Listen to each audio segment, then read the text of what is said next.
Ang nagustuhan ko dito kasi meron na siyang brush. Hi guys! For today's video, magpapaganda muna ako.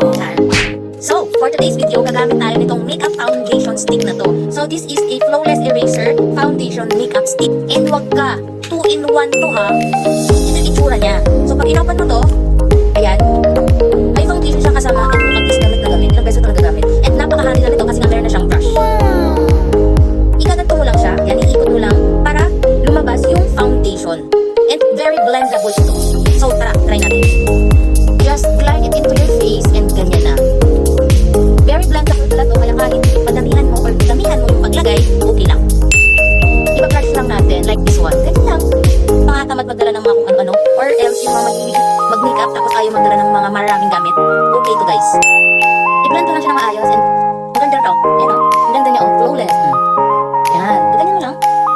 O kasi mahilig sa mga ano, sa mga 2-in-1, sa mga gamit. Kasi ayoko talaga magdala ng napakadaming dalahin. Me, look at this. Ang ganda nito and